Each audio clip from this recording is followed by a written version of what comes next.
to Life and Living. Welcome to Seeds Everywhere. Every sower of seed will look out for a bountiful harvest. And harvest could be defined as when desire is met, results, favorable outcome. Every time we commit a seed, we are saying we are looking out for results, for favorable outcome, for expected desire. So if seed is that important, then every one of us should be on the lookout for seed. So where can seed be found? Now let me begin by saying this, that whatsoever you have in any area of need that is not sufficient to meet that need becomes a seed. So let's go through the Bible to find examples of where seed can be found. One,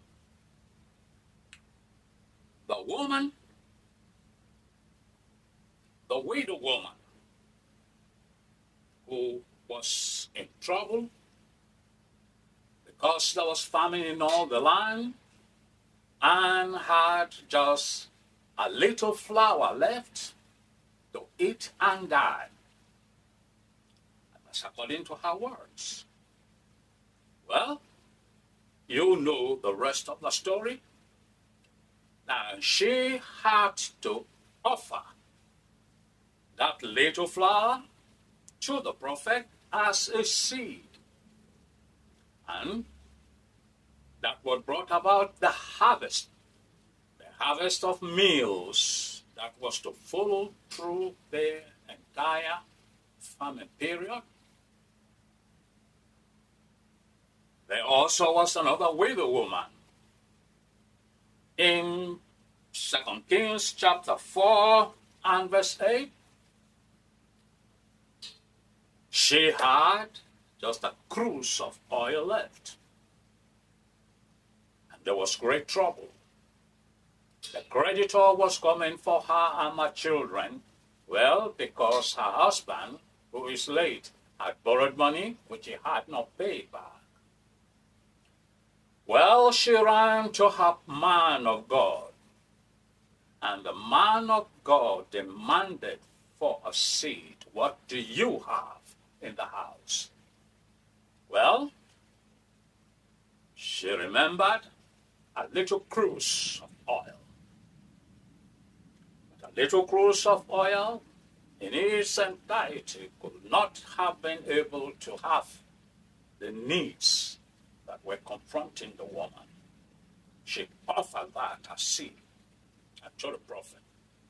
And receiving the blessing, we were told that, well, that little seed of a cruse of oil was all that was needed to return as harvest, and for which, well, she was able to sell and get herself out of debt.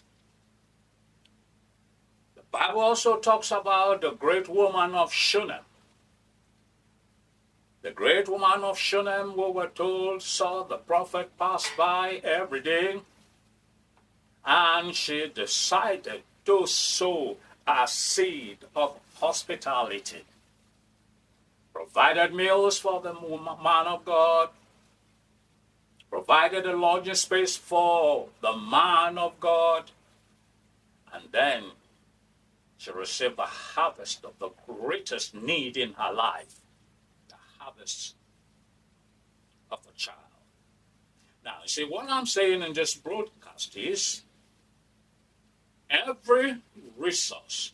Now, everything that you may have that is not sufficient to deliver, is not sufficient to meet the needs in a given area, well, can constitute a seed in the hands of a man. Now, the discourse between Jesus and Peter in Luke's Gospel, chapter 5, and this is 1 to 11, also gives us a very clear picture of what could constitute seed in the life of a man. Jesus, after a crusade, we were told, well, there were two boats, and he entered a boat that belonged to Simon. And he asked Simon permission for the use of his boat. Don't forget, that boat now stands for the business of Simon, because Simon, you know, was a fisherman. Now, Jesus put a demand on the boat, and we were told Simon Peter obliged Jesus the use of his boat, the use of his business, the use of his earning money. And not just that. Jesus asked Simon, move the boat a bit into deeper waters, because I'm going to sit there to teach the crowd. Well, he was putting a demand on Simon's energy and time. Don't forget, Simon's been out the sea all through the night in labor. Now, seeking for fish. And this was morning. And he had to tell Jesus, well, it's been a night of useless labor, because we have labored and we have caught nothing. Well, he was not complaining. He did as Jesus will have him to do. He gave him the seed of time. He gave him the seed of energy, the seed of his expertise. And the Bible says, after that, Jesus had finished preaching. He told Simon, well, thank you for the seed of your boat, for the seed of your time and energy and expertise. Get ready for a harvest. And he told Simon, and cast the net into the deep, launch into the deep for a catch. Simon did. And we were told they enclosed a great multitude of fishes, so much that their boats could not carry. As a bountiful harvest, they have to beckon to friends in the other boat to come partake of the harvest. We were told, well, at the end of it all, Simon acknowledged God as the source of the blessing. He got on his knees and told Jesus, I'm a sinner, but I today have encountered a righteous and a holy God. We are saying everything that is a resource in the hand of a man can constitute a seed.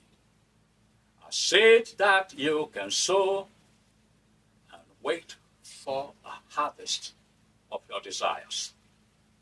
When we were on our building project, I came down to the last 150,000 naira.